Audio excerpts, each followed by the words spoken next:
Cam4.fr, le plus grand site de webcam live réservé aux adultes. 14h-16h, Brigitte Lahaie, Sud Radio. Bonjour à tous, nous sommes ensemble durant ces 2 heures sur Sud Radio. Alors, je ne sais pas si vous avez remarqué, mais en tout cas de plus en plus de jeunes préfèrent ne pas se prononcer et se disent bisexuels. Alors c'est une tendance assez récente, mais personnellement je crois que ça indique une nouvelle manière de se révolter. On sait que depuis toujours les ados trouvent une manière originale de se démarquer de la génération précédente. Évidemment, je suis pour que chacun puisse vivre son orientation sexuelle comme il l'entend, mais faut-il encore s'entendre sur ce que cela signifie, parce que avoir des fantasmes homo ou bi et décider de les vivre, c'est pas tout à fait la même chose, évidemment.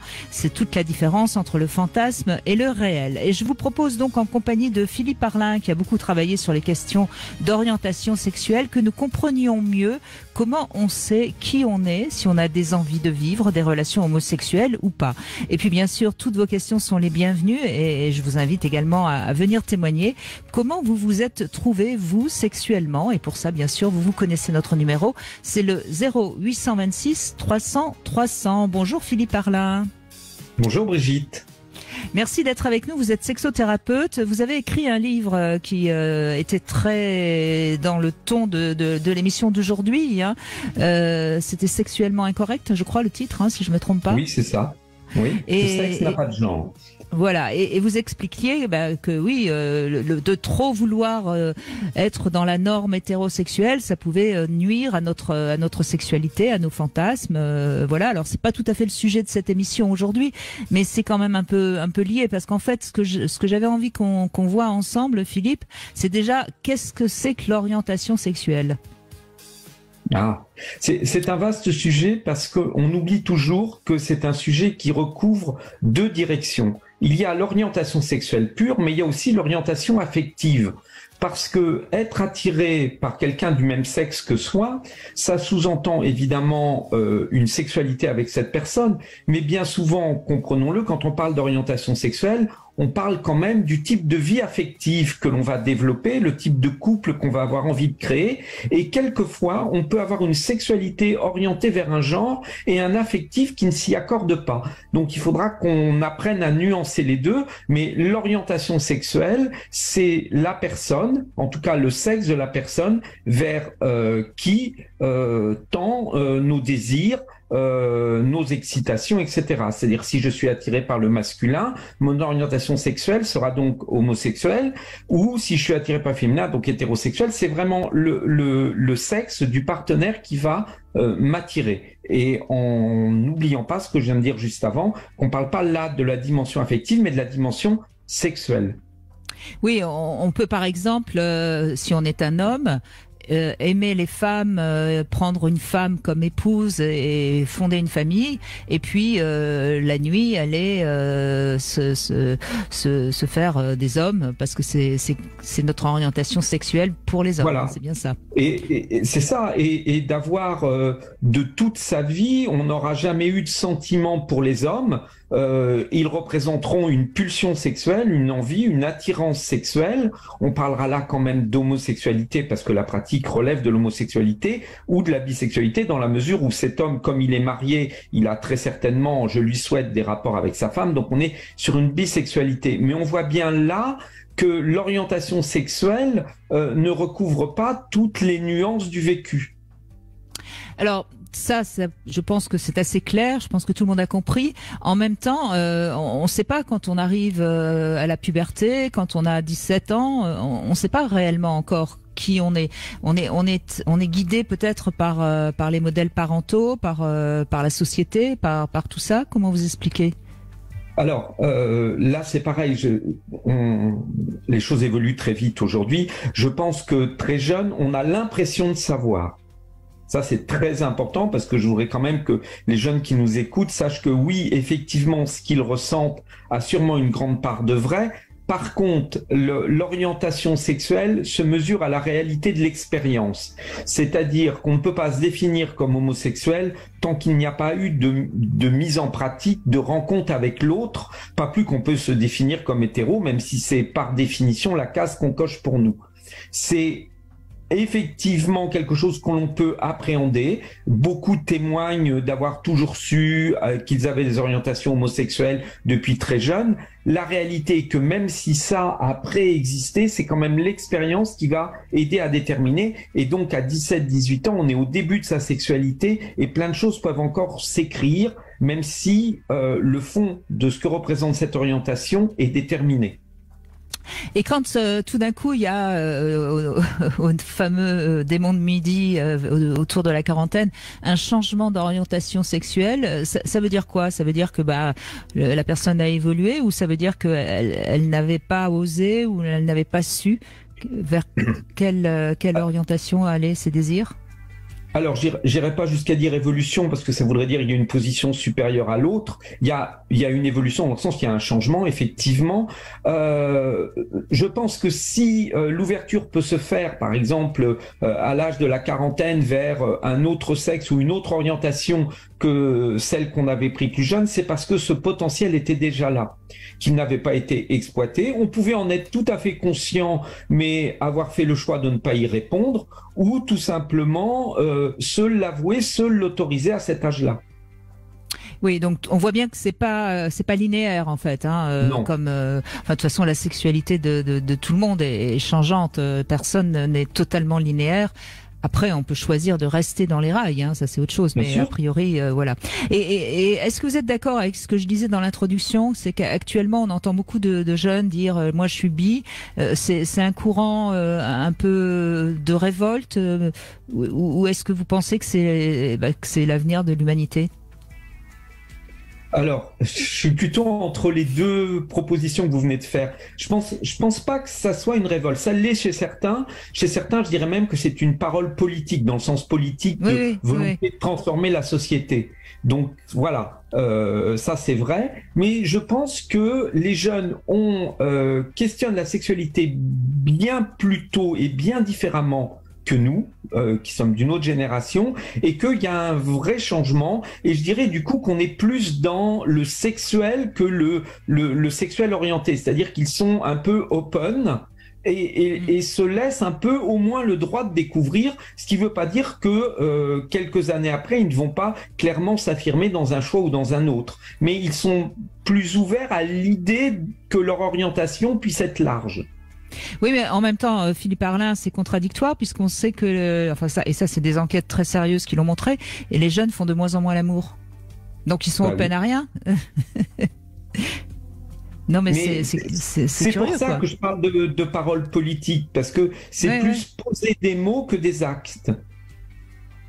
Et alors, qu'est-ce que vous pourriez dire aux parents qui nous écoutent? Comment on aide son ado justement à le laisser ouvert pour qu'il puisse faire son choix sans être trop influencé de part et d'autre? C'est difficile, mais de toute façon, le métier de parent est extrêmement difficile, et je crois de plus en plus, parce que à une époque, on était en tant que parent, on était une source d'information pour nos enfants.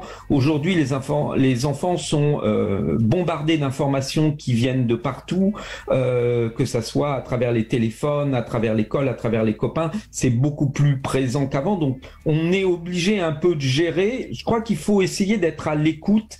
Être à l'écoute, c'est avant tout ouvrir un espace où l'autre peut déposer ce qu'il a besoin de dire. Être à l'écoute, c'est pas juger, c'est pas répondre, c'est pas proposer une solution, c'est juste au moins permettre à l'autre, celui qui a envie et besoin de s'exprimer, d'exprimer une parole et de la déposer, et après d'essayer d'accompagner. C'est vrai que si on élève nos enfants en ayant régulièrement un discours haineux sur le couple ou sur les homosexuels ou sur les femmes, on va évidemment pas l'aider à grandir dans ce qui peut être ses pulsions ou ses choix internes.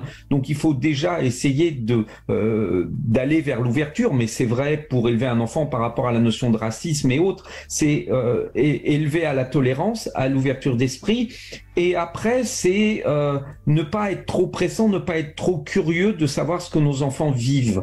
Parce que c'est très important de garder une part de pudeur dans nos orientations. On a besoin de ça. Évidemment. Ne pas rentrer dans la salle de bain sans frapper, ni dans leur chambre d'ailleurs, et ne pas fouiller dans leur chambre.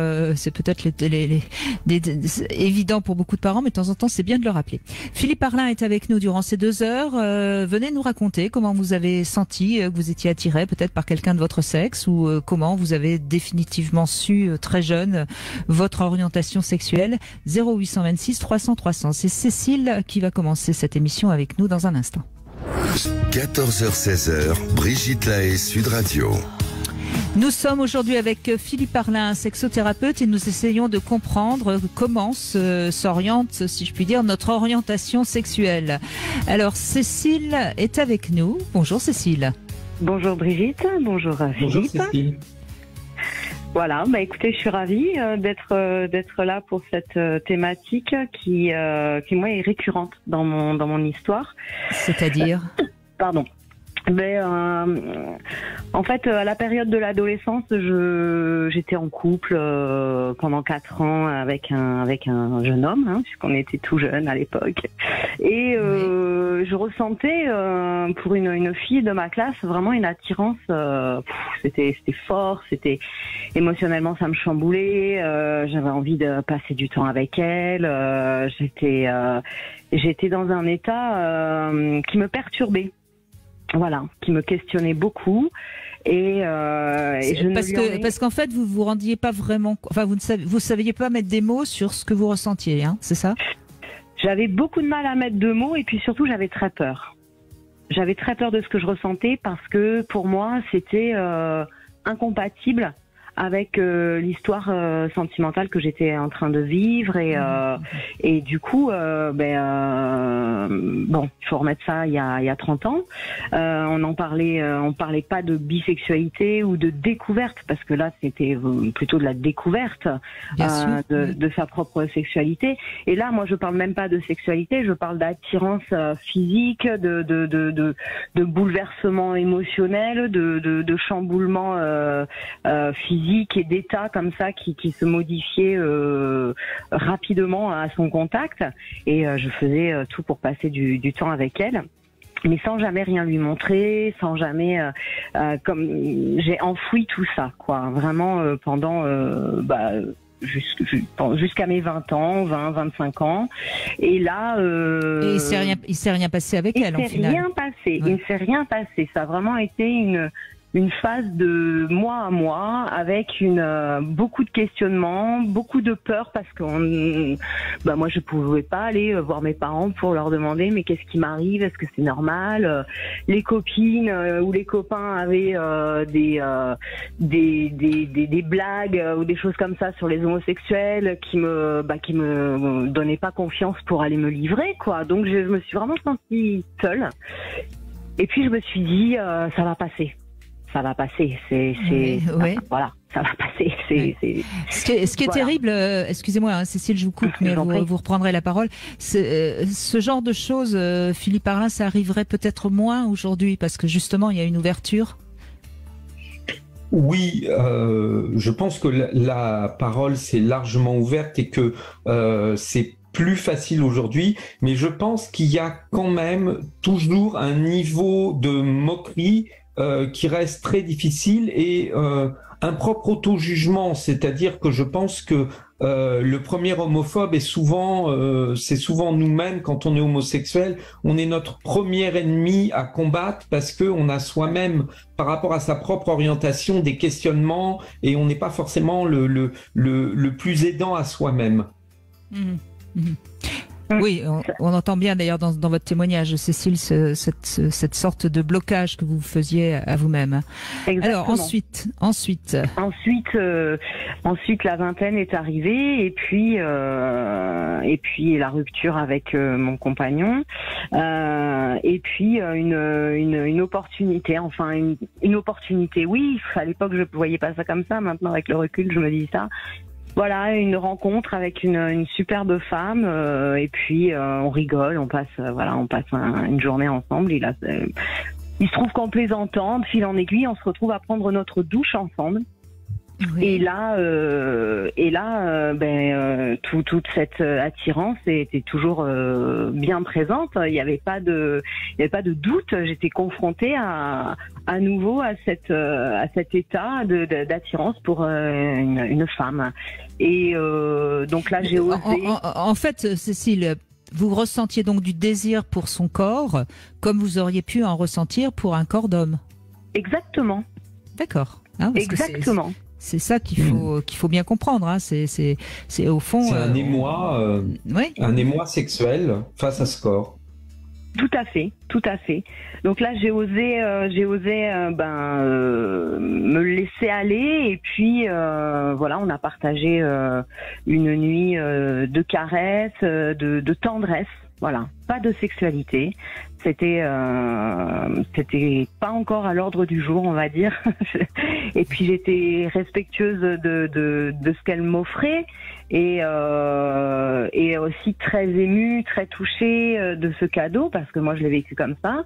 Et il y avait toujours ce blocage. Je me sentais bien sûr avancer dans ma propre relation et dans le propre regard que je portais sur moi, parce que finalement c'est ça. Et il s'est passé plusieurs années ensuite pour que je passe à l'acte, on va dire, sexuel avec une femme. Et où là, en fait, j'ai réalisé que ces émois, ces pulsions étaient aussi beaucoup de l'ordre du fantasme et de des histoires que je me racontais dans ma tête. Comment ça se passe? Est-ce que c'est plus comme ci? Est-ce que c'est moins comme ça? Comment je vais me positionner, moi? Est-ce que je vais me sentir féminine ou au contraire plutôt masculine? Mais la première fois que vous faites l'amour avec une femme, Cécile, c'est une femme qui était déjà habituée à avoir des relations avec les femmes ou pas? Oui. C'est ça. Oui. C'est peut-être ce qui vous a aidé aussi. Hein, Ah oui. Oui, parce qu'elle a pris les initiatives que moi je n'arrivais pas. Que vous n'osiez pas prendre. Voilà. Exactement. Et ça a été super chouette. Et puis ça m'a permis aussi de décomplexer, d'avoir moins peur, de me dire mais finalement je me suis fait toute une montagne, je me suis raconté toutes ces histoires de je suis pas normale, qu'est-ce qui se passe, j'aime les hommes, pourquoi je suis attirée par les femmes. Ça m'a permis de mettre à plat, donc vers la trentaine, une réalité qui était la mienne, c'est-à-dire non pas une orientation sexuelle, mais une ouverture au corps, en fait, que ce soit masculin ou féminin. Oui, parce que si je comprends bien, donc vous êtes autant attiré par les hommes que par les femmes. Complètement. Vous faites pas de différence du tout, ou est-ce qu'il y a une différence? C'est-à-dire, vous pourriez, par exemple, préférer vivre avec un homme et avoir des aventures avec des femmes. Enfin, je sais pas, vous mettez vraiment tout au même niveau. Ce qui est possible, hein, c'est juste une question. Hein. C'est une bonne question parce que j'ai pas encore la réponse. J'ai pas la réponse encore. J'ai au cours de ma quarantaine. Au cas par cas, vous faites. Ouais. La vie affective, c'est fait avec qui? Pardon? La vie affective, c'est essentiellement fait avec un homme ou une femme? Avec des hommes. Mais voilà. J'ai eu une relation pendant 2 ans beaucoup plus assumée avec une femme qui elle était lesbienne et où j'ai appris énormément de choses sur moi et en fait principalement ça. Vous voulez dire qu'il vous a fait découvrir votre corps? Oui, elle m'a fait découvrir mon corps, quoique je le connaissais déjà, mais disons que je suis allée plus loin dans la relation intime, et puis aussi dans la relation par rapport à la société. C'est-à-dire que j'ai vécu en couple avec une femme pendant 2 ans. Ça a vraiment libéré votre homosexualité en quelque sorte. Ouais. Ça m'a libérée. Et donc, on a l'impression, comme ça, dans ce que vous nous dites, c'est que finalement, a priori, vous formeriez plus facilement couple avec un homme, mais c'est pas complètement défini non plus. C'est pas défini, c'est pas fermé. comme je vois une succession d'échecs de couple avec le masculin, bon, ben je me dis, voilà, peut-être que ça sera une femme qui pourra permettre de vivre la relation à deux et pas un homme. Aujourd'hui, j'en suis là, je ne ferme rien, je reste complètement ouverte. J'ai pas de grief contre les hommes. Voilà, j'ai dépassé tout un tas de choses par rapport à eux. Oui, mais on l'entend bien, oui. On est vraiment, il me semble, Philippe Arlin, dans la personne qui est bisexuelle au sens général du terme, quoi. Bah, en tout cas, c'est comme ça qu'on l'entend, et on voit bien que encore une fois, là, on est vraiment sur quelque chose qui concerne la sexualité, et que le vécu affectif est moins facile, quelque part, vivre ces pulsions sexuelles, on peut les vivre un peu cachées, et c'est souvent le cas, mais commencer à vivre en couple avec quelqu'un, c'est déjà oser affirmer vis-à-vis de la société, vis-à-vis de l'extérieur, cette préférence sexuelle. Et c'est là que l'homo-affectivité peut être difficile, parce que elle est beaucoup plus révélatrice que notre sexualité qu'on peut vivre un peu cachée. Évidemment. Merci beaucoup, Cécile. C'était formidable de démarrer cette émission avec votre témoignage. On va continuer, bien sûr, dans un instant avec vous, si vous le désirez, 0826 300 300. Mais tout de suite, on retrouve notre Sexy News, Philippe Hoffmann, qui va nous parler des enfants rois. Brigitte Lahaie, Sud Radio, c'est l'instant Sexy News. Et c'est Philippe Hoffmann que nous retrouvons, Philippe Arlin. Alors, on va parler aujourd'hui, je crois, des enfants rois. Philippe Hoffmann, bonjour. Bonjour Brigitte, et bon anniversaire. Bonjour Philippe. Merci Philippe. Bonjour Philippe. Il y a un âge où on ne donne plus après 40 ans, il faut plus dire son âge, mais on peut quand même fêter l'anniversaire. Je plaisante. Alors, les enfants rois, il y en a plus, hein, c'est fini les enfants rois. Non, maintenant il n'y a que des empereurs. Donc, oui, aujourd'hui je vais vous parler de ça parce que vous m'aviez tendu la perche l'autre jour quand je parlais des limites, et c'est vrai qu'on pourrait aller un peu plus loin et pour savoir ce qui devienne ensuite. Hein. Mais oui, mon cœur, tout de suite, j'accours, je vole. Non, s'il te plaît, ne pleure pas. Tiens, voilà du chocolat, mon smartphone. Allez, viens dormir avec maman. Papa prendra le canapé. Bon, ça commence comme ça et ça prend de l'ampleur. Nos enfants sont nos merveilles, mais également des princes, des princesses, avec un couronnement royal très proche, qui destituera leurs parents. Excusez-moi. Ils sont ravis de ce monde de serviteurs, dévoués, affables. Ils peuvent les accaparer, les bousculer, les saouler, les abrutir, encore et encore. Mais c'est pas grave. On obéit et ils s'épanouissent. Ils sont si mimi. On dit qu'ils forgent même leur personnalité, quitte à écraser la nôtre. Ah, c'est vrai que c'est des rares petits êtres capricieux de ce monde en perdition. Donc il faut les préserver, favoriser leur créativité, leurs rêves et surtout, céder à tous leurs caprices et tous leurs désirs. En fait, ne deviendront pas vraiment des êtres fascinants avec des capacités illimitées, mais plutôt des tyrans odieux. Alors, les enfants sont tout naturellement, eux, sont des rois, des reines, ils pensent que le monde leur obéit, c'est normal pour un enfant. Hein.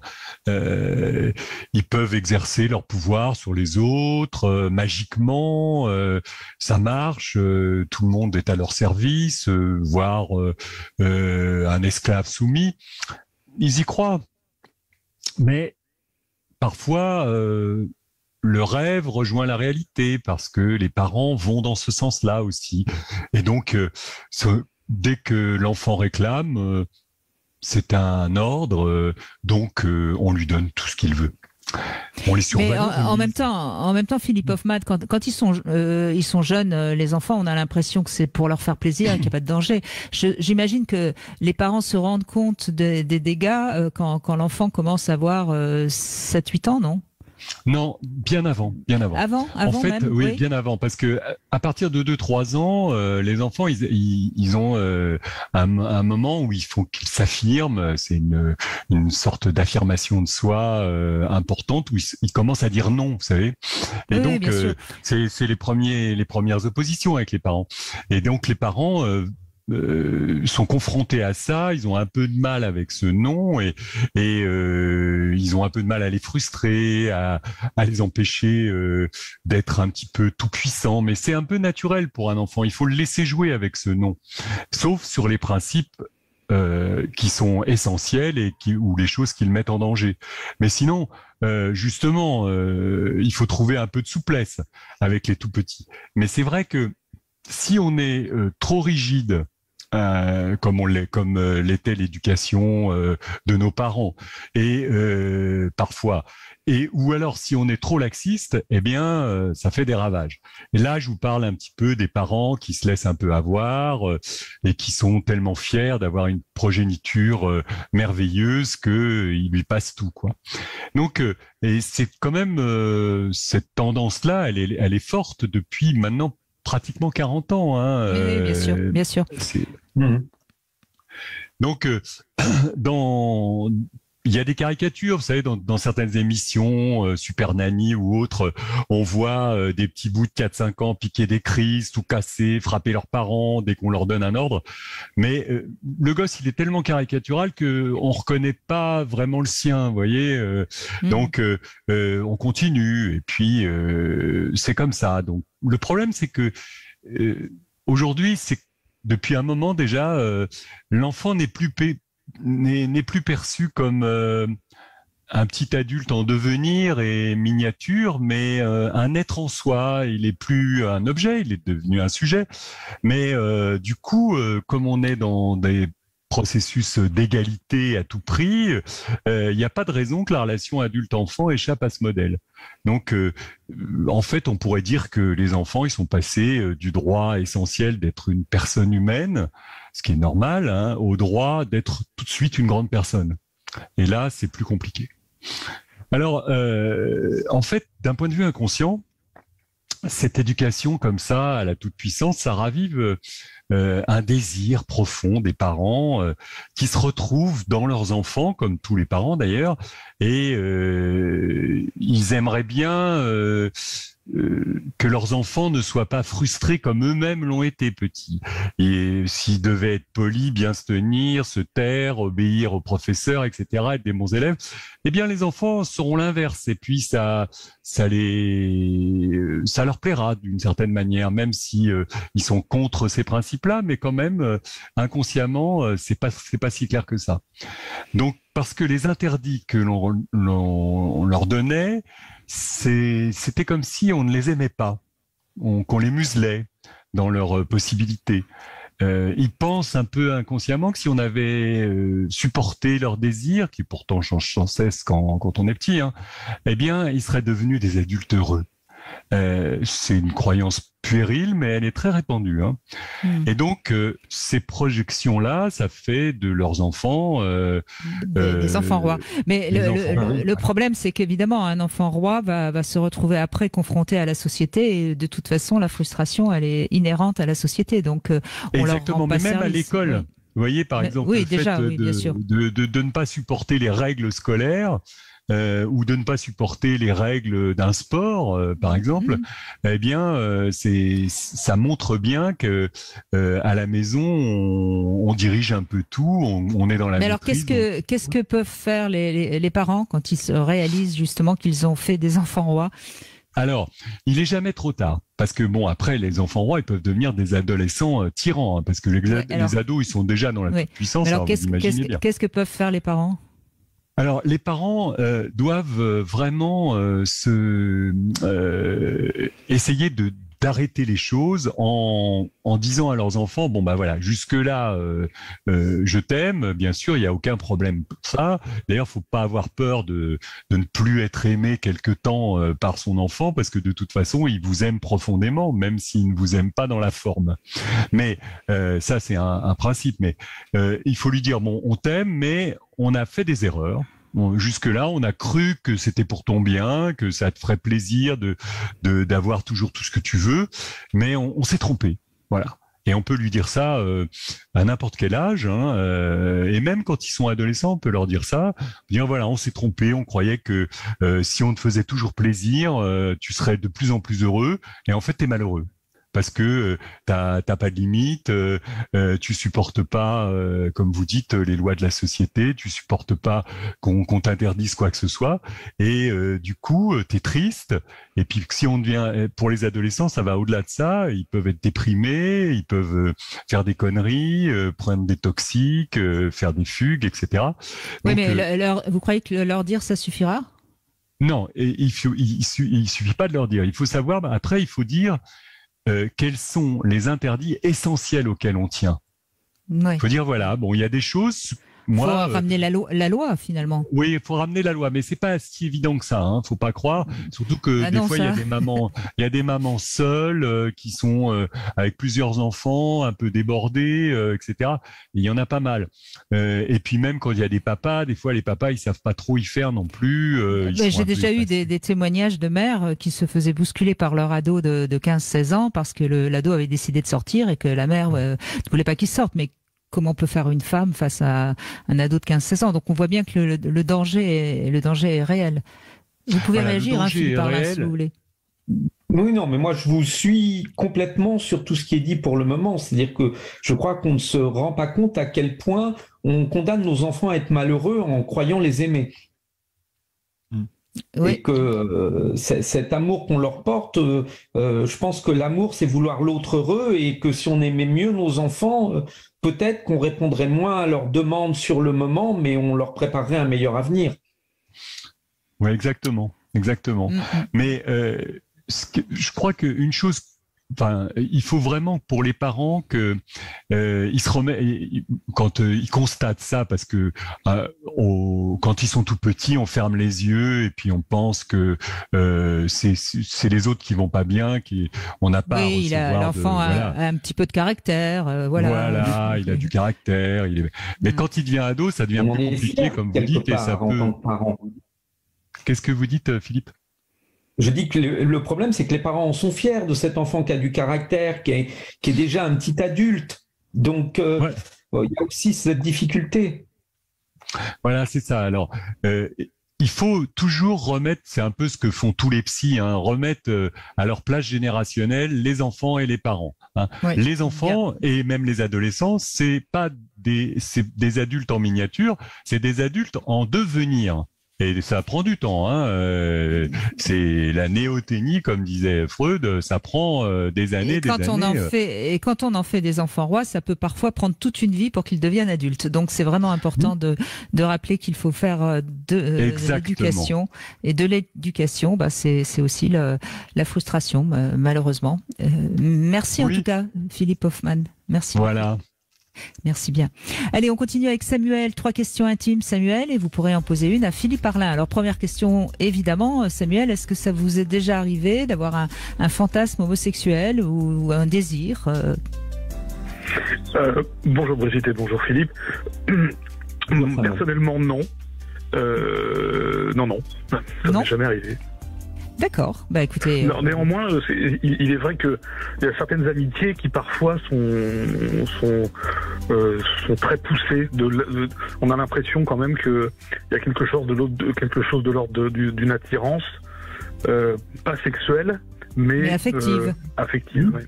Oui, mais je crois que avoir une attirance affective pour quelqu'un de son sexe, Philippe Parlin, c'est pas une orientation sexuelle, c'est juste. Il n'y a rien de grave. Je veux dire, il n'y a jamais rien de grave. C'est pas ce que je veux dire. Au contraire, c'est signe de bonne santé. Ça veut dire qu'on ne s'interdit pas l'expression affective qui est en nous par peur justement d'une pulsion sexuelle qui pourrait être cachée derrière. On vit librement un affectif, et s'il n'y a pas de pulsion sexuelle derrière, le vivre ne la fera pas naître, et c'est donc dans ce sens-là que c'est signe de bonne santé. De bonne santé sexuelle et affective et orientale, etc. Voilà. Tout va bien donc, Samuel. Mais c'est vrai que votre réponse, on l'a senti en effet très très naturelle quand vous nous avez dit non, j'ai jamais. Ça m'a paru assez naturel. Alors deuxième question, est-ce que vous avez une préférence pour les fesses ou les seins des femmes? Personnellement, c'est les fesses. C'est sans aucun doute. Sans aucun doute. Mais c'est plus souvent les fesses que les seins, contrairement à ce qu'on croit. En effet. Et dernière question, est-ce que vous avez déjà aimé plusieurs personnes en même temps? Est-ce que ça vous est déjà arrivé? Aimer plusieurs personnes en même temps, oui, ça m'est arrivé. Oui. Plus jeune.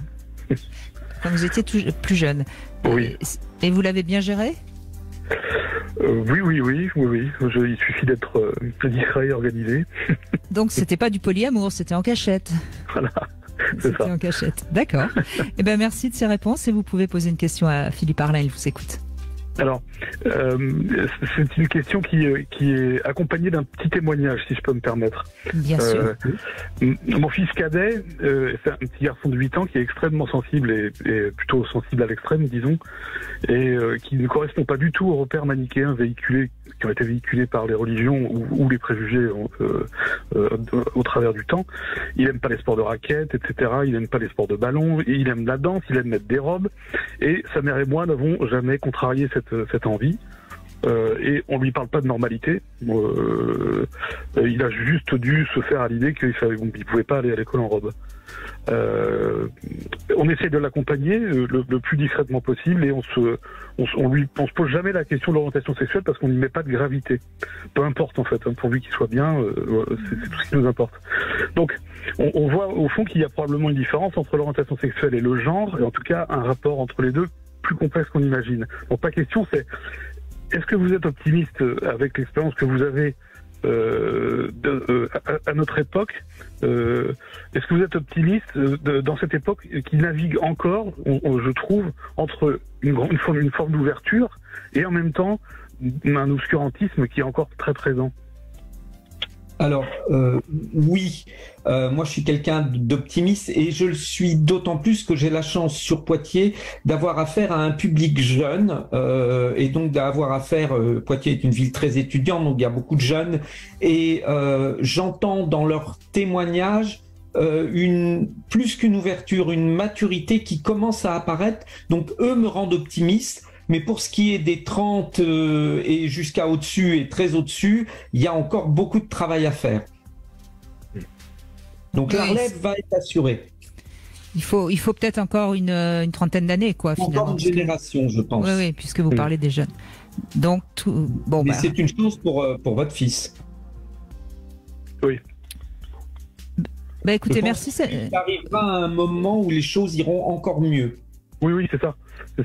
Moi, je suis plutôt optimiste aussi, mais c'est vrai que certaines réactions font encore un peu peur. Ah oui, bien sûr. Oui, mais il y en aura toujours. Hein. De toute façon, faut pas rêver non plus. Enfin, toujours, je ne sais pas, mais en tout cas Mais c'est vrai, je suis assez d'accord. On voit quand même. Déjà, l'homosexualité aujourd'hui, elle a été reconnue par la société. Il y a le mariage pour tous, c'est quand même une loi qui a fait avancer les choses, quoi qu'on en dise. Merci, en tout cas, c'était une bonne question pour Philippe Arlin. Samuel, merci beaucoup. Merci à vous. Une petite pause et on se retrouve dans un court instant. Alors vous aussi, venez nous parler de votre orientation sexuelle. Et puis si vous avez des doutes, si vous avez envie de mieux comprendre, n'hésitez pas, Philippe Arlin pourra vous écouter et vous donner une réponse peut-être un peu plus claire. Cam4.fr, le plus grand site de webcam live réservé aux adultes. 14h-16h, Brigitte Lahaie, Sud Radio. Et c'est Philippe Arlin qui est avec nous, sexothérapeute. Nous évoquons aujourd'hui l'homosexualité, la bisexualité, l'hétérosexualité. On voit quand même que les choses ont vraiment bougé depuis une trentaine d'années. Et merci de témoigner, comme Cécile tout à l'heure, et Agnès qui nous a rejoint. Bonjour Agnès. Bonjour Brigitte, bonjour Philippe, j'espère que vous allez bien. Voilà. Très bien Agnès, merci. Voilà. Alors je désirais témoigner parce que justement je rejoins quelque part, avant d'avoir écouté Philippe, pour ma part, dans les années 70, c'était le côté, on va dire, affectif qui comptait pour moi. Donc le côté affectif dans les années 70, c'était avoir une famille, fonder une famille, avoir un mari. Donc on ne le voyait que de cette façon-là, le côté affectif. Donc évidemment, pour moi, c'était très important de fonder un foyer. Après, comme le disait Freud, il y a autant de sexualité qu'il y a de personnes au monde. Mais après, je me posais également cette question parce que j'ai été beaucoup courtisée, si l'on peut dire, ou par des personnes des femmes qui me demandaient, des femmes qui étaient homosexuelles, qui me demandaient d'avoir une relation. J'ai toujours dit non, parce que le côté, je rejoins Philippe, le côté affectif était important pour moi. Pourquoi je ne l'aurais pas trouvé peut-être chez une femme? Parce que le côté foyer était important, très important, fonder un foyer, avoir des enfants. Donc, oui, bien sûr, et on ne peut pas avoir des enfants avec une femme en tant que femme. À l'époque, exactement, tout à fait, Brigitte. Et voilà. vous montrer en couple avec une femme, ça aurait été difficile, j'imagine. J'assume en général qui je suis et ce que je suis. Ce sont deux choses différentes. Et après, je me posais la question tout à fait simple, mais se mettons en couple avec une personne qui nous ressemble ou qui nous complète, parce qu'après viendrait, non pas le pervers narcissique, nullement le sujet, mais le narcissisme. Tout simplement, se mettre avec une personne que l'on aime parce qu'elle nous ressemble, l'effet miroir. Oui, mais ça peut être aussi bien un homme qu'une femme, ça. Je ne sais pas. Personnellement, Brigitte, je ne sais pas. Parce qu'en étant... Ça va avoir très peu d'influence. On se rend compte que dans les couples homosexuels et qui viennent, par exemple, en thérapie de couple, on se rend bien compte que la différence de l'autre, le fait que l'autre est un être à part entière, est aussi violent à gérer dans un couple homosexuel que dans un couple hétérosexuel. Cette différence apparente n'est pas gommée dans l'homosexualité. On est bien sur la différence des êtres et peut-être la ressemblance, elle aura un point extrêmement important. Elle peut être très importante dans la sexualité. Elle crée quelque chose d'extrêmement confortable. Il y a dans l'homosexualité quelque chose de confortable parce qu'on connaît le corps de l'autre. Et là, on est dans le fait que comme le corps de l'autre réagit un peu comme le mien, je vais être très naturellement mieux enclin à lui donner du plaisir. Mais là, on voit bien que c'est sur le côté sexuel et pas affectif que ça va jouer. D'accord. Alors justement, c'est pour ça, parce que j'ai été souvent courtisée donc par des femmes, de nombreuses femmes, et au bout d'un moment, je me suis posé la question à moi-même, est-ce que quelque part, je ne suis pas, entre guillemets, bien évidemment, parce que je ne suis pas attirée vers les femmes, mais étant donné que j'ai été éduquée dans une éducation assez spéciale à l'époque, assez stricte, je n'ai pas refoulé mon homosexualité. En tout cas, votre questionnement qui a été dès le début, puisque vous avez bien parlé qu'au début vous vouliez fonder une famille, donc forcément vous alliez vers des hommes. Votre questionnement laisse à penser qu'il y a peut-être dans votre ombre psychique une tendance à avoir du désir pour éventuellement une relation avec une femme, oui, même si vous ne l'avez jamais eu. Voilà, donc tout à fait, Brigitte. Oui, ça. Je me pose cette question. Oui, mais je crois que c'est pas évident de se trouver puisqu'on est dans des bien sûr, et surtout si vous avez une éducation stricte ou qui a de toute façon fermé la porte. Mais vous savez, la manière dont vous vous posez cette question depuis très longtemps, forcément vous avez la réponse. Mais oui. Voilà. Mais oui. Malheureusement, en me posant cette question entre guillemets sur le tard, me laisse à dire que quelque part, une partie de ma vie a été flouée ou par moi-même ou par les dictates. Par votre éducation peut-être. Mais Agnès, il est jamais trop tard, vous pouvez finir votre vie avec une femme. J'ai jamais dit non, mais c'était pour remettre en question que quelque part, on trouve sa sexualité à un moment où on ne s'y attend pas. Forcément. C'est possible, mais Agnès, vous avez fait le choix de votre vie affective et c'est un choix qu'il ne faut pas regretter. C'est-à-dire que cette vie affective, j'espère en tout cas, elle vous a comblé. Aujourd'hui, il y a peut-être une curiosité à se dire je n'ai pas envie de passer à côté d'un aspect sexuel de ma personnalité, mais ça ne fait pas tout. Donc, comme dit Brigitte, il n'y a pas d'âge pour explorer ses pulsions, il n'y a pas d'âge pour en jouir. Donc, peut-être que c'est très bien, c'est-à-dire à l'âge de la vie de famille, de la vie sociale, à l'âge des enfants, vous avez pleinement vécu quelque chose qui vous correspondait et vous vous ouvrez à une curiosité plus facile à vivre aujourd'hui. Oui, donc je crois que tout ça est très bien, Agnès. Et je trouve vraiment formidable votre témoignage parce que ça montre bien que ces questionnements, eh bien, si vous les avez, venez en parler avec nous et puis on vous aidera comme ça à mieux comprendre qu'est-ce qu'il y a derrière toutes ces questions.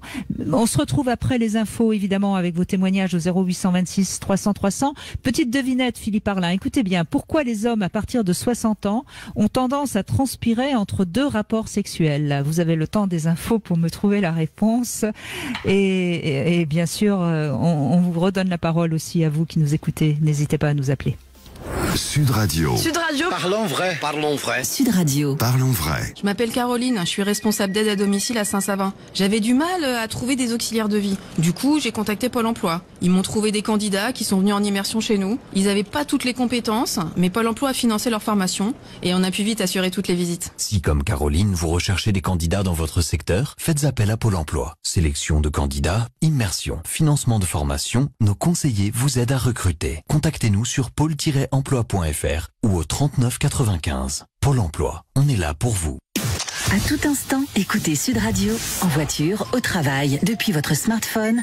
Installez l'application Sud Radio depuis le Google Play ou l'App Store. Business à faire. Dans le contexte actuel, EDF propose des solutions de réduction de consommation d'énergie. On se retrouve dans un instant avec Anthony Pasquier, responsable commercial EDF. Sud Radio Alès. 95. Sud Radio.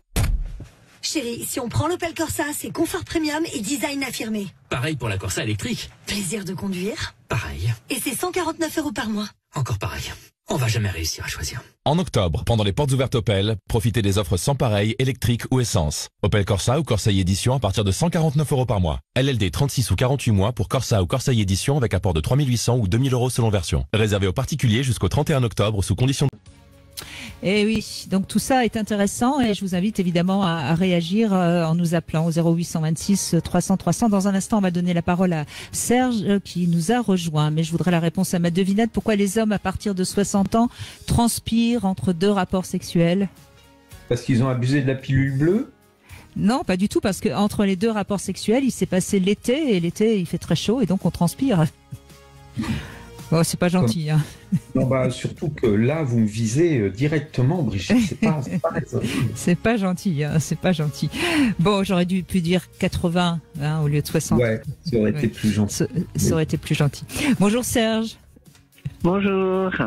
Merci d'être. Bonjour Merci. Brigitte et bonjour Philippe Arlin. Vous donc, dès le début, dès la puberté, vous avez su que vous étiez attiré par les hommes? Oui, j'ai toujours su que j'aimais les garçons. Faut savoir quelque chose, c'est que moi j'ai eu un passé assez compliqué vu qu'à la base j'ai des troubles de la personnalité antisociale. Du coup, j'ai eu beaucoup d'ennemis, beaucoup de gens qui me détestaient et tout. En même temps, j'avais toujours eu cette attirance pour les garçons. Donc, bien sûr, comme j'étais détestée de tous, il y en avait beaucoup. Il y a beaucoup de jeunes de mon âge, surtout des garçons, qui m'attaquaient sur mes manières efféminées. Et du coup, comme il y a beaucoup de gens qui m'attaquaient, j'en ai conclu que c'était mieux d'assumer qui j'étais et tout. Et s'ils m'aiment pas, déjà qu'ils m'aimaient pas déjà à la base, donc pourquoi ne pas assumer que j'étais efféminée? Déjà qu'à l'époque, il y avait pas tout ce wokisme qu'il y a maintenant. À l'époque, c'était encore très, dans les années 2010, c'était encore très très machiste, c'était pas assez ouvert. Du coup, comme je savais déjà à la base. Mais il y a quelque chose, à mon avis, il y a quelque chose qu'il faut signaler. Je sais pas ce que vous en pensez, Philippe Arlin, mais Serge parle de son côté efféminé, en quoi il a tout à fait le droit de se présenter comme un homme plus féminin, mais ça c'est encore assez mal vu. On a beau dire, on aime voir un homme qui ressemble à un homme. Même encore pour... Pardon, excusez-moi. Non, je voulais juste préciser qu'en plus cet aspect efféminé, et c'est quand même bien et important de le redire, ne dit rien de votre orientation sexuelle. Le problème, c'est qu'on est toujours persuadé, alors c'est pas l'hétérosexualité mais l'hétéronorme, c'est-à-dire que c'est les différents qui s'attirent. Donc si on est efféminé, on va être attiré par quelqu'un de masculin, donc par un homme, et que si on est extrêmement viril et masculin, on va être attiré par une femme.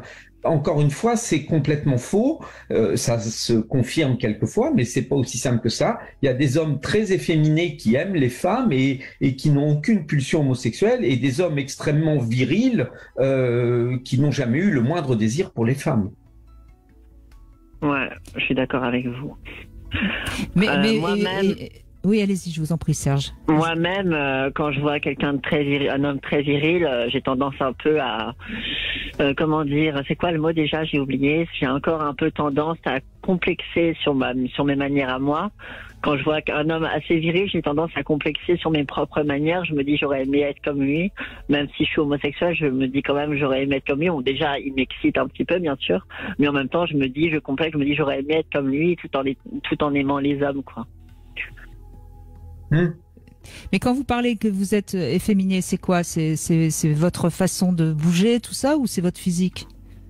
Bah, c'est pas vraiment mon physique, parce que physiquement, si on peut dire ça, je fais garçon, quoi. J'ai une mâchoire assez carrée et tout. C'est plutôt dans mes manières. Des fois, j'ai des manières, même quand je marche, quelquefois, j'ai des manières qui pourraient penser que je suis homosexuel. D'ailleurs, il y a beaucoup de filles qui, quand elles viennent me parler, elles me disent, oui, toi, t'es gay. Moi, j'ai dit, bah oui. C'est un secret pour personne, donc je l'assume.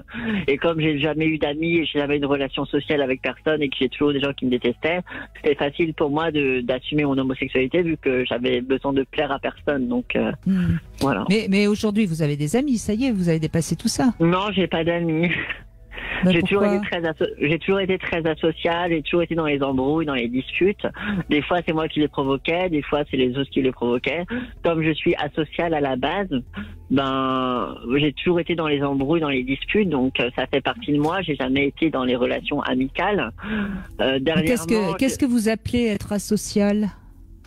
En fait, je suis née avec un trouble de la personnalité antisociale. Du coup, ça m'a beaucoup handicapée dans ma vie. J'ai dû aller dans des classes spécialisées à cause de ça. Je ne suis pas non plus un psychopathe, mais j'ai pu avoir un manque d'empathie, une intolérance à la frustration, enfin, tout ce que vous diront les psychiatres qui traitent ce genre de troubles, quoi. Donc, j'ai jamais eu d'amis, j'ai jamais eu de relations sociales, j'ai jamais eu d'amoureuse. Vous n'avez pas un ami dans votre vie? Vous êtes je suis très très seule. J'ai ma mère avec qui je suis très proche. On est souvent ensemble. Même avec elle, il peut y arriver qu'il y ait des disputes, des embrouilles et tout. Bon, malheureusement, c'est comme ça, c'est la famille. Après, oui, il y a ma sœur avec qui je ne m'entends plus. Ça fait 12 ans qu'on ne se parle plus à cause d'une grosse dispute qu'il y a eu il y a 12 ans. Et moi, je suis très rancunier, donc j'oublie jamais quand on fait une crasse.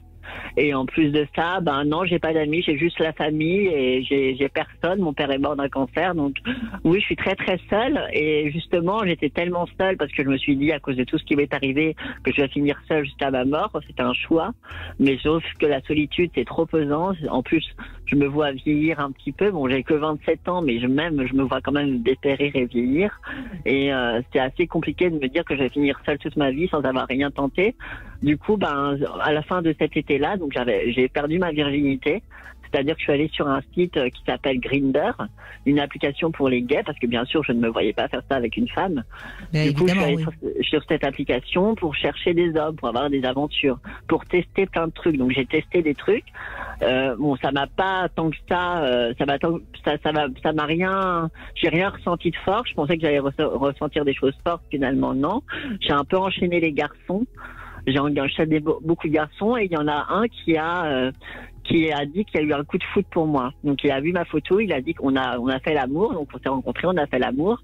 Il m'a dit qu'il voulait me revoir, qu'il voulait créer une relation amoureuse avec moi. Donc moi j'ai dit oui parce que j'avais pas envie d'être seule. Moi je voulais continuer à enchaîner les hommes, mais en même temps je me voyais pas faire ça toute ma vie. Je voulais me poser avec quelqu'un. Au moins le fait d'être aimée par quelqu'un, j'avais vraiment besoin de ça. Sachant que mon père me manquait beaucoup et tout. Et du coup, on s'est mis ensemble et tout. On s'est vu que 2 fois en un mois. Mais le problème, c'est qu'il est toujours occupé. Il a toujours des choses à faire. Il travaille beaucoup. Il travaille très tard. Il a des problèmes familiaux. Il a des problèmes de santé aussi parce que, pas énormément graves, mais il a quand même des problèmes de santé. On se voit pas beaucoup. Et c'est assez frustrant pour moi et c'est assez déprimant d'ailleurs. Oui, mais enfin, c'est quand même un bon début. Il faut être un peu patient, Serge, entre personne du tout et puis quelqu'un qui est peut-être pas suffisamment là à votre goût, mais qui est quand même un peu là. Je pense que ça vaut le coup d'être un peu. Justement, je suis pas très patient. Et mais j'entends bien. Vous êtes exigeant finalement, Serge, un petit peu. Non, ça va. Enfin, si, un petit peu. Mais comme en même temps, comme a dit votre collègue qui est passé sur l'antenne tout à l'heure, il a parlé des enfants rois. J'étais un peu un enfant roi quand j'étais petit, donc du coup. J'aurais pas osé dire ça. J'aurais pas osé dire ça. Non, mais... Oui, Philippe, allez-y, oui. Et est-ce que, parce que vous dites, j'ai toujours su depuis l'adolescence que j'étais homosexuel, quand vous vous êtes retrouvé à avoir une expérience sexuelle, est-ce que ça a confirmé quelque chose? Est-ce que c'était effectivement comme ce que vous aviez toujours su, ou est-ce que vous avez eu l'impression de découvrir quelque chose? Ben, j'ai toujours su que j'aimais les garçons. J'avais vraiment besoin d'être avec un homme. D'ailleurs, c'est bizarre un peu, mais j'ai toujours eu... Après, voilà, c'est sûrement Freud qui disait ça un petit peu aussi, mais moi, j'ai toujours eu une grande attirance émotionnelle pour mon père plutôt que ma mère.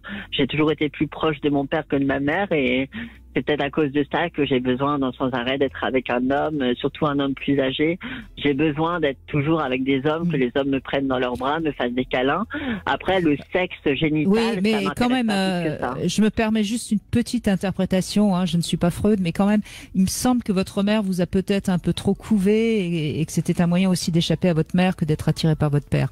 Mais bon, ça c'est quelque chose que vous pouvez éventuellement travailler avec quelqu'un, et pourquoi pas avec Philippe Arlin, puisque là on voit bien aussi comment l'orientation sexuelle ou affective d'ailleurs, hein, Philippe Arlin, peut provenir de nos relations à nos parents, évidemment.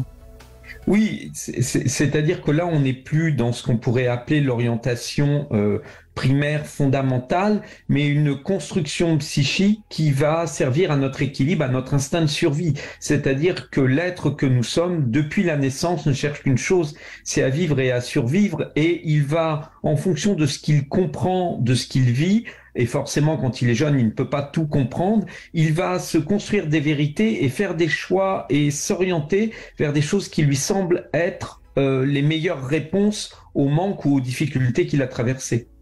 Absolument. Ben merci Serge en tout cas de cet échange, et puis écoutez, soyez un peu patient avec votre amoureux, vous en avez un, ce serait dommage de le laisser passer.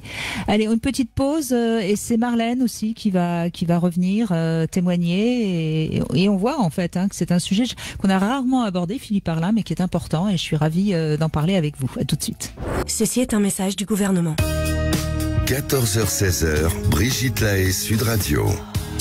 Philippe Arlin est avec nous, sexothérapeute, auteur de plusieurs livres, dont Sexuellement incorrect, où vous évoquez justement ces questions de genre, le fait que on peut être un homme et avoir envie de porter une jupe, comme le disait tout à l'heure Samuel en parlant de sa fille, de son fils, pardon. Et on peut aussi aimer faire l'amour avec les hommes et aimer les femmes. Enfin bref, on a compris que c'était très compliqué, très complexe, et c'est vos témoignages aussi qui aident ceux qui nous écoutent à mieux comprendre. Bonjour Marlène. Oui, bonjour Brigitte, bonjour Philippe. Bonjour Marlène. Bonjour. Alors moi je vais vous raconter, parce que je voudrais revenir un tout petit peu en arrière. Quand j'étais gamine, très petite, j'allais toujours en vacances à la campagne chez mes grands-parents.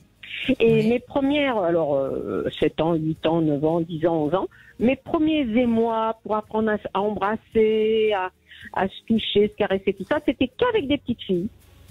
Qu'avec des petites filles que je retrouvais pendant les petites vacances, les grandes vacances, tout ça, là-bas.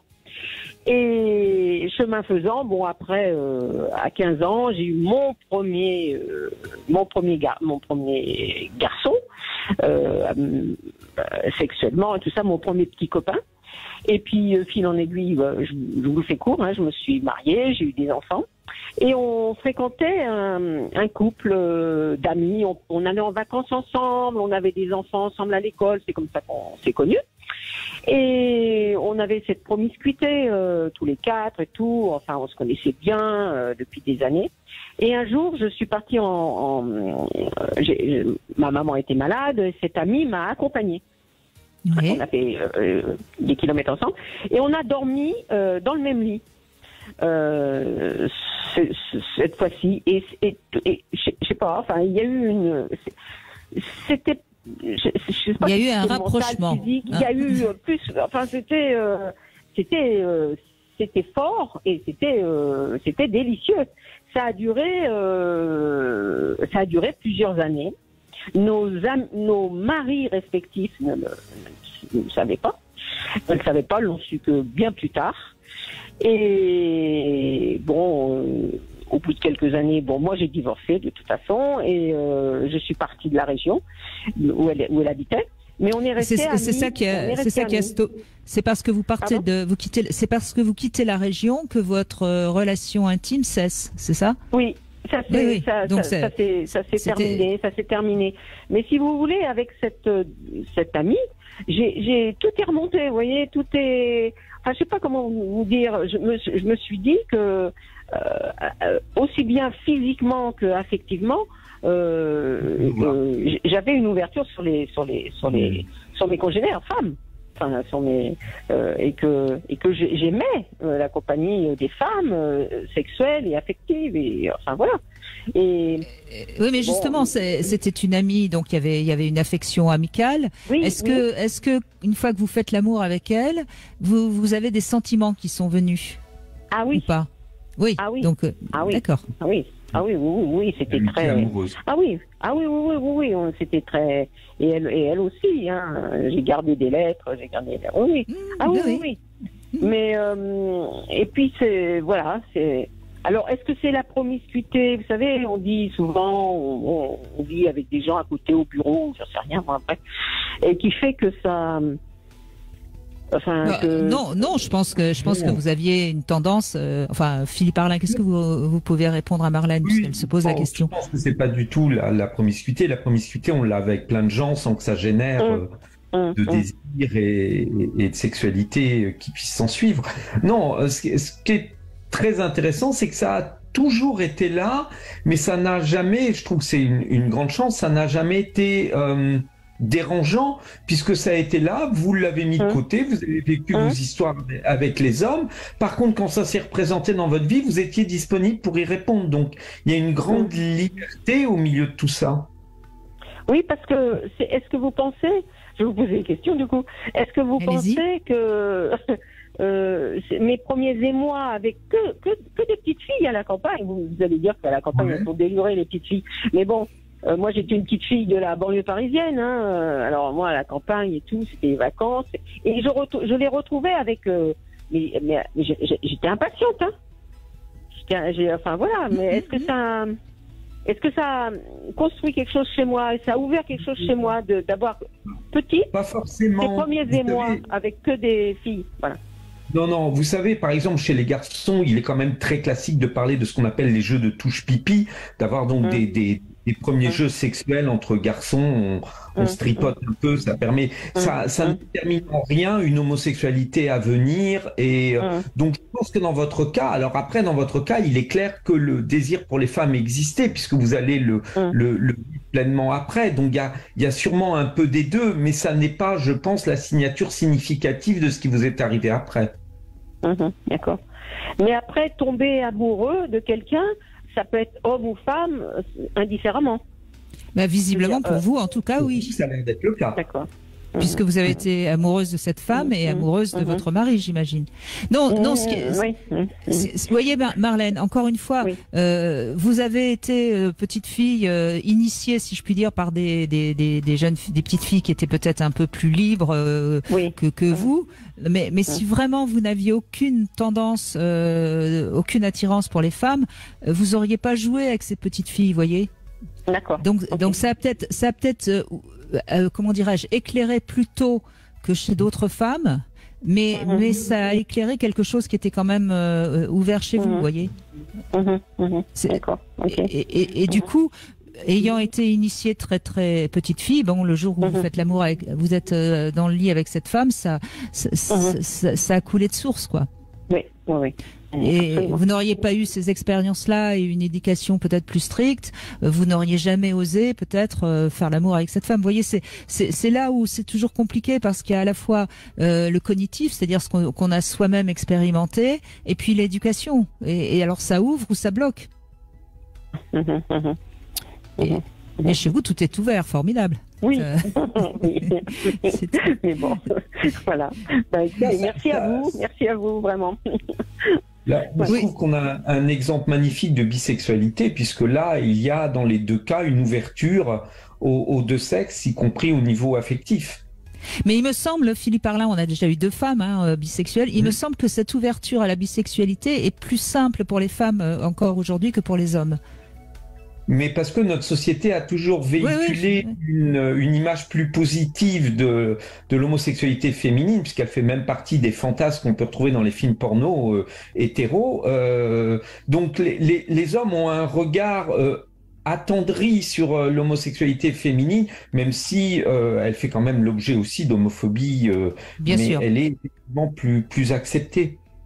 Oui, ce qui permet aux femmes plus facilement de la vivre.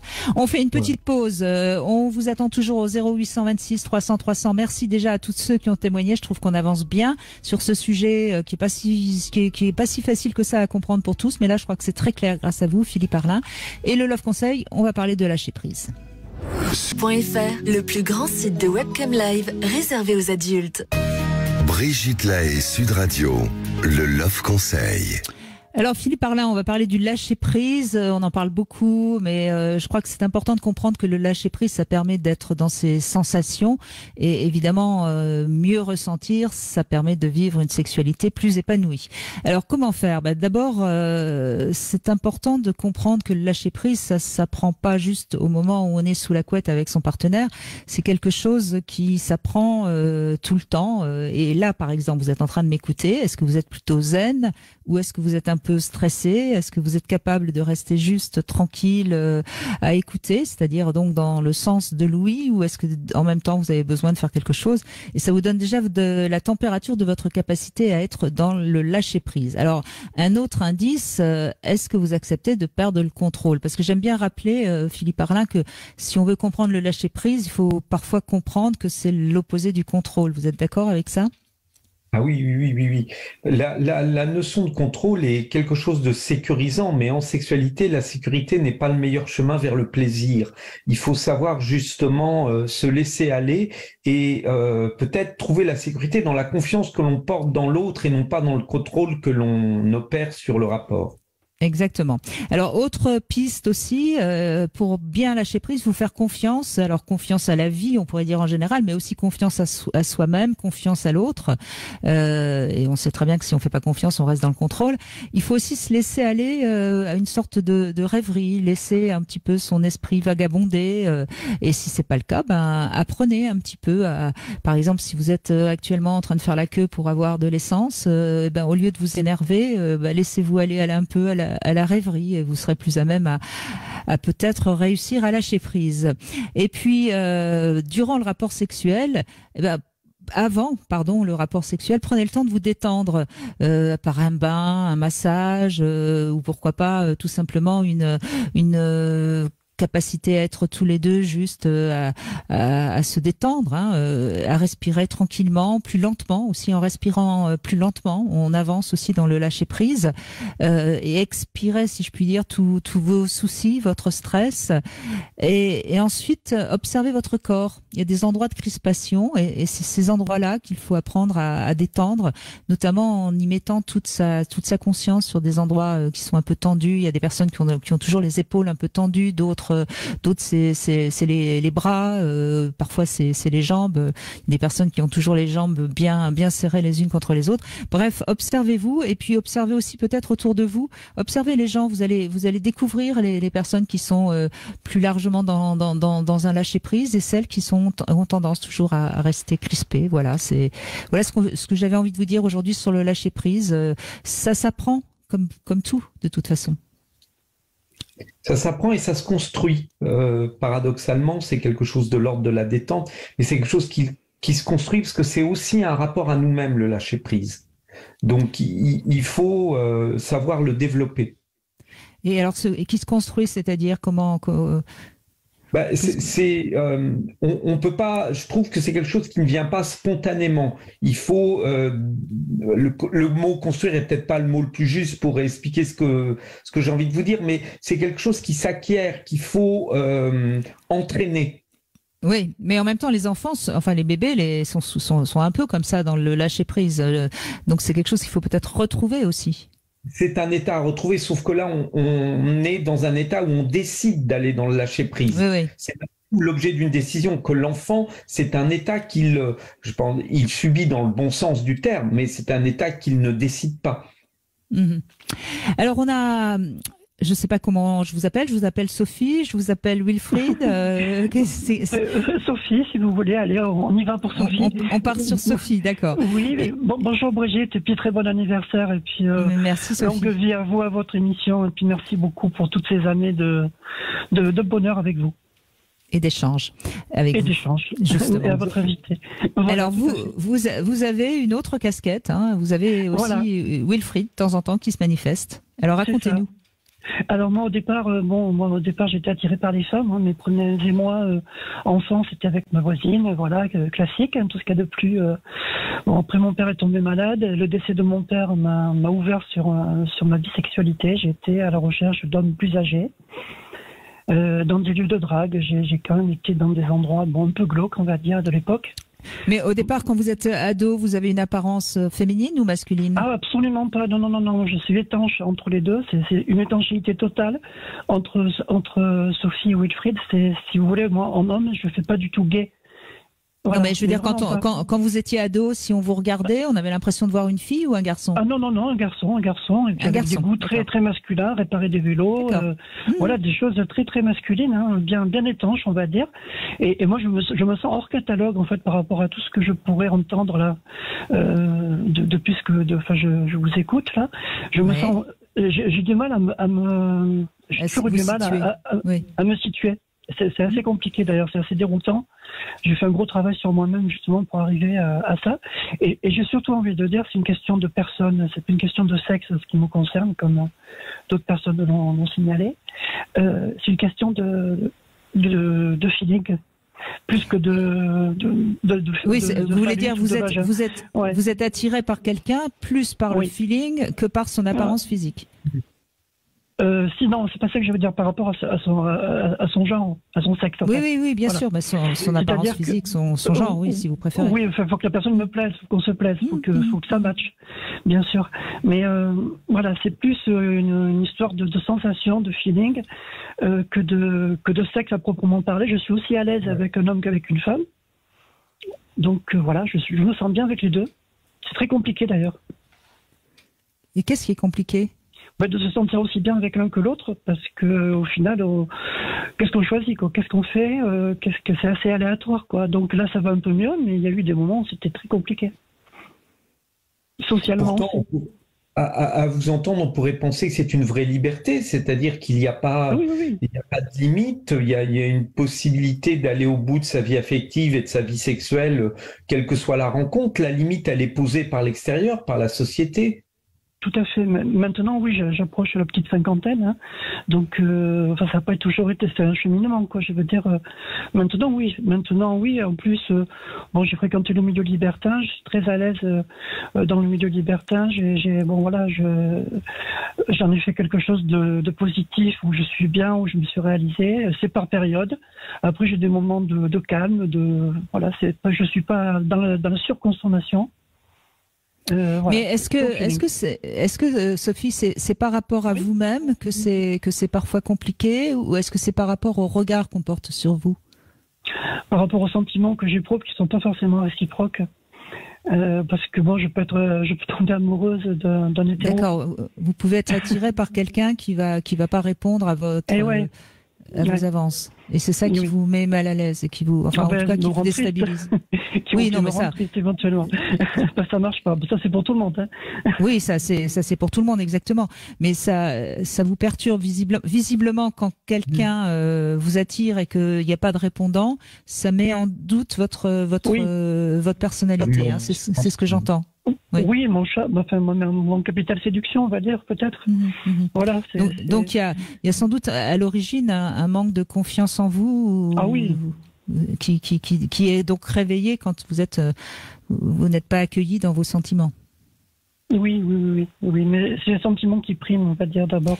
Oui, mais ça, je dirais que c'est valable pour tous, hein. C'est pas valable. Oui, non, mais je sais pas dans le milieu, par rapport au milieu gay, en fait, que j'ai connu aussi, hein, parce que je suis pas dans la consommation, dans la recherche du sexe, de la taille, etc. Enfin, vous voyez ce que je veux dire.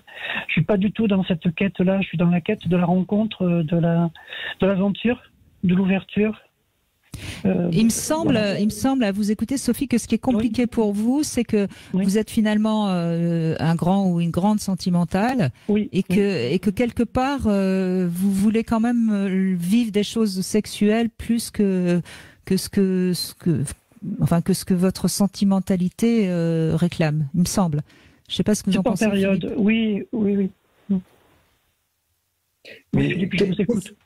Qu'est-ce qui va être difficile le plus, Sophie, à part, vous l'avez dit, la difficulté à ce que ça soit réciproque, mais qu'est-ce qui va vous faire souffrir? C'est le manque de réponse en termes de désir de la part de l'autre ou en termes d'affectif? D'affectif, oui. D'affectif. Donc ça confirme bien ce que je vous dis. Tout à fait. Donc je crois que vous êtes encore, et ça c'est valable pour tout le monde, hein, vous, quelqu'un de totalement normé, hétéro, pourrait dire la même chose. Ça veut dire que vous êtes encore en recherche d'amour pour vous construire mieux, pour vous sentir mieux, voyez. Oui, tout à fait. Ça, c'est un peu pour tout le monde. Hein. C'est quand même, oui. L'équilibre, et tout le monde recherche. Et là, et je crois que c'est en ça que votre témoignage, je vous en remercie, Sophie, parce qu'il est très important. Et c'est là où on voit que quand on n'est pas complètement dans la norme, Philippe Arlin, c'est encore plus déstabilisant. Il me semble. Oui. Oui, parce que on est malgré tout dans une société qui passe son temps à essayer de nous mettre dans des cases. Donc si, comme Sophie, on échappe aux cases, on est déjà libre et qu'on échappe aux étiquettes, déjà on n'arrive pas à nous attraper. Donc il y a un premier phénomène qui va être le rejet.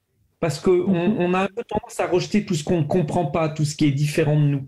Et dans un deuxième temps, après, oui, il peut se faire la rencontre affective, mais c'est vrai qu'on voit bien que ça peut générer plus de rejet que d'approbation. Et c'est ça qui peut créer la souffrance aussi.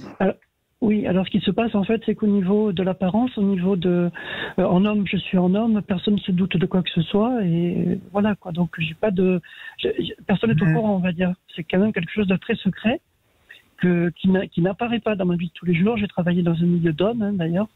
Personne s'en est rendu compte. C'est quand même assez extraordinaire. Donc j'ai réussi à tromper mon monde, on va dire. J'ai passé un peu ma vie à tromper mon monde, à jouer à cache-cache en fait. Oui, mais en même temps, ça vous a certainement aussi blessé, vous voyez. Vous avez eu raison, parce que si vous avez fait ça, c'est que vous vous sentiez pas apte à vous affirmer, vous voyez. Mais la société n'était pas apte à bien sûr. Donc je dis pas que vous avez eu tort. Bien au contraire, vous vous êtes protégé. Et il fallait vous protéger. Mais en même temps, ça n'a pas aidé à vous permettre de vous assumer vis-à-vis de vous-même, voyez, puisque on entend bien, enfin en tout cas je l'entends dans votre témoignage, vous recherchez de l'affection de l'extérieur, et si vous êtes obligé de cacher une part de vous-même, ça ne permet pas vous avez envie d'être aimé pour ce que vous êtes, et c'est pour ça que vous nous avez appelé, parce que vous savez que Philippe et moi, on va vous écouter et on va vous accueillir tel que vous êtes. Bien sûr, je vous connais bien, à force. J'ai l'habitude de vous écouter.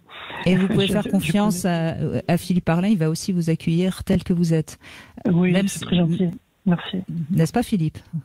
Ah oui, mais avec le plus grand plaisir. Pour moi, ça ne pose même pas de questions. Je m'intéresse à l'être humain et du coup, il y a plein de définitions, de cadres, de choses qui tombent dès qu'on s'intéresse à l'humain et non pas à l'apparence. Tout à fait. Et l'apparence, je la garde un peu pour moi. Je l'exhibe pas, on va dire. J'en fais pas un fonds de commerce, on va dire. Je suis quelqu'un de très discret, qui suis en dehors de tout milieu, voilà. Je fréquente pas du tout les autres personnes comme moi dans mon style, ni les personnes gays. J'adore les femmes, j'adore les hommes, j'adore les êtres humains, j'adore l'amour. Voilà. Oui, vous avez un cœur tendre, Sophie. Oui, je suis du signe du Cancer. Ah bah voilà, ça m'étonne pas. Ascendant Balance. Eh oui, ascendant Balance en plus, donc vous avez besoin des autres. Bien sûr. Moi, je sais que vous vous intéressez à tout ça aussi. En tout cas, merci de votre témoignage. Brigitte. Et puis, faites-vous confiance quand on a ce cœur tendre, c'est qu'on a beaucoup d'amour, et quand on a beaucoup d'amour, on rencontre forcément de temps en temps des gens très bien. Merci. Merci beaucoup, Brigitte. Je vous fais de grosses bises. Merci. Moi aussi. Allez, dans un instant, on va retrouver Anne également, qui veut parler de son fils. Et c'est bien aussi de voir comment les parents parfois peuvent se questionner sur ces questions de genre, d'orientation. À tout de suite. 14h-16h, Brigitte Lahaie, Sud Radio. Philippe Arlin est avec nous, sexothérapeute. Je rappelle que vous êtes du côté de Poitiers, si certaines personnes dans la région nous écoutent, mais vous pouvez également consulter par Zoom ou par téléphone. De toute façon, maintenant, c'est grâce au Covid, il y a quand même eu des effets positifs du Covid. C'est rentré dans les mœurs. Philippe Arlin, on va conclure avec Anne qui nous a rejoint. Bonjour Anne. Bonjour. Merci d'être avec nous. Et alors, vous abordez, vous, la question de votre fils, et merci parce que c'est un sujet aussi important quand on est parent, quand son fils se pose des questions sur son orientation, j'imagine. Oui, c'est assez surprenant quand il vous dit, écoute, maman, je sais pas, je suis peut-être homosexuel, je sais pas trop où j'en suis. Et il vous dit ça à l'âge de 10-12 ans, je me souviens plus, maintenant il en a 22. Et du coup, j'ai dit, écoute, tu sais quoi, on va aller voir la psychologue qu'on va voir de temps en temps, et puis tu t'expliqueras avec elle. Je suis sûre qu'elle va trouver les mots pour t'aider. Moi, j'ai pas d'avis. Et donc après la séance, je lui ai demandé s'il était soulagé. Il m'a dit, en fait, elle m'a expliqué que si j'étais homosexuelle, c'était pas grave, qu'il fallait pas s'en faire et qu'il fallait suivre ces trucs. Mais en fait, il était pas quand même complètement rassuré par la réponse. Ouais. Alors, voilà. Je me permets, Philippe Arlin pourrait pas se permettre, mais moi je peux me permettre. C'est vrai que lorsque c'était une très très bonne idée de votre part, Anne. D'abord, vous avez accueilli votre fils, et puis c'était une bonne idée de demander à un tiers. Mais sauf que vous êtes peut-être pas tombé sur une psychologue qui était à l'aise avec ces questions d'homosexualité. Je suis désolée, mais il y a encore beaucoup de thérapeutes qui ont des difficultés avec ça, hein, Philippe Arlin. Oui, malheureusement. Et là, c'est pas une réponse. C'est-à-dire qu'il vient avec un vrai questionnement et une souffrance parce qu'il est dans ce point d'interrogation, et elle trouve juste le discours politiquement correct de lui dire non, mais c'est pas grave, vous savez, et c'est pas ce qu'il voulait entendre. Donc ça ne l'a pas aidé à avancer. Non, il avait besoin d'être accueilli. Vous voyez, il avait besoin d'être accueilli. J'ai appris coup pour expliquer ça, en fait. C'est-à-dire j'ai appris plus tard par des confidences ce qu'il y avait derrière ce questionnement, en fait. Ben oui, bien sûr. Et c'était quoi ce questionnement?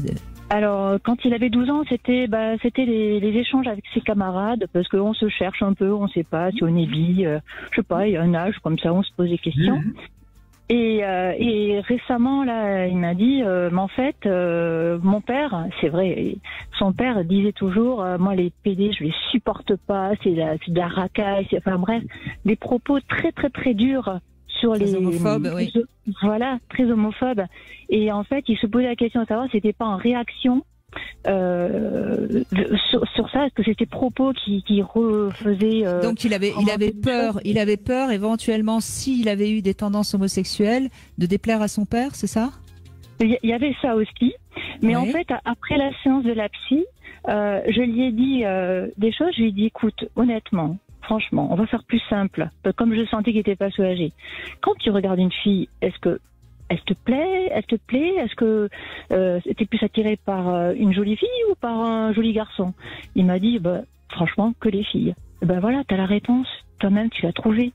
C'est instinctivement, tu sais vers quoi tu es porté.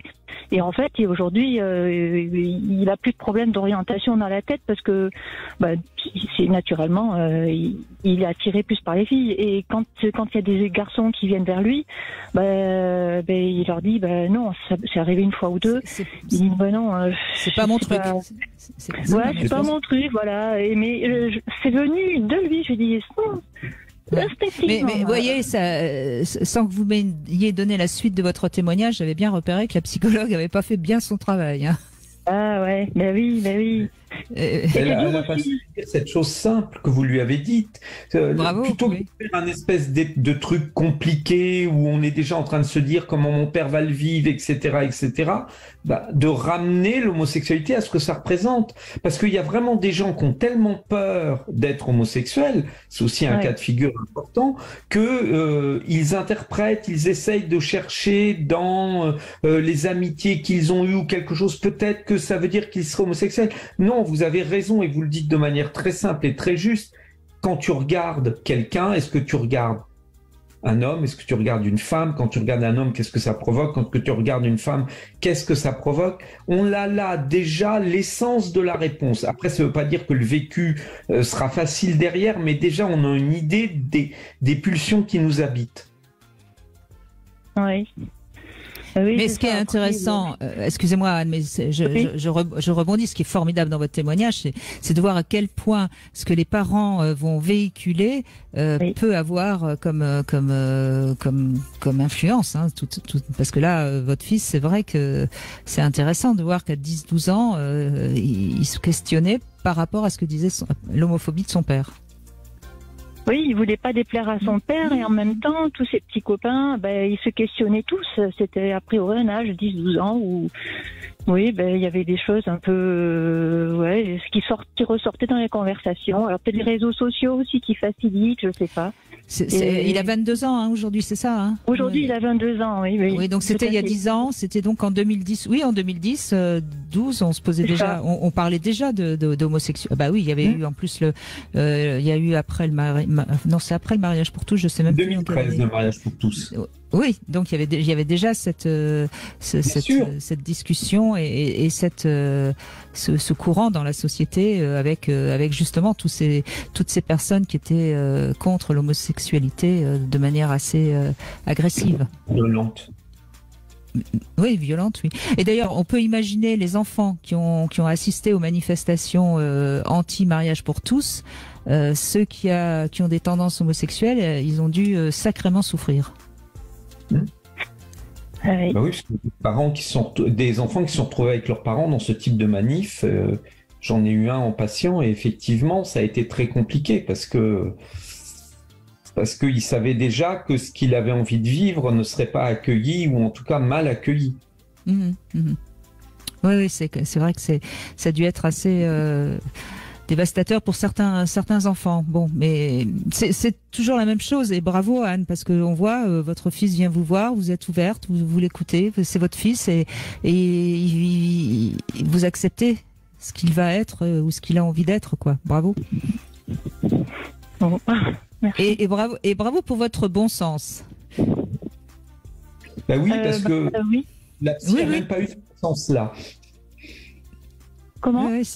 Je dis oui, vous avez eu un bon sens là où la psy, dont c'est censé être le métier, n'a pas su poser des questions aussi simples qui l'auraient bien aidé beaucoup plus que son discours lénifiant sur « mais c'est pas grave ». Oui, c'est ça, elle a essayé de dédramatiser et il savait même pas s'il était... Voilà, et lui, il savait toujours pas s'il était homosexuel ou pas. Il me dit comment est-ce que je peux savoir le pire, Anne, excusez-moi, mais elle a fait pire parce que au lieu de le rassurer comme vous avez fait, elle a recréé chez lui la crainte qu'il pouvait être homosexuel. Alors elle a beau lui dire que c'est pas grave, mais en fait, son inquiétude, c'était justement de l'être puisque ça aurait déplu à son père. Donc elle n'a fait que accentuer son anxiété. Vous voyez, donc bon, enfin bref, de temps en temps ça me fait, de temps en temps ça me fait quand même du bien mais vous savez, il y a des mauvais psys, il y a des mauvais boulangers, hein, faut pas. Les conséquences sont tellement graves. Oui, vous avez raison. Mais bon. Vous avez raison, Philippe Arlin. Les conséquences sont quand même parfois très graves quand on tombe sur un mauvais psy ou un mauvais psychiatre, c'est vrai.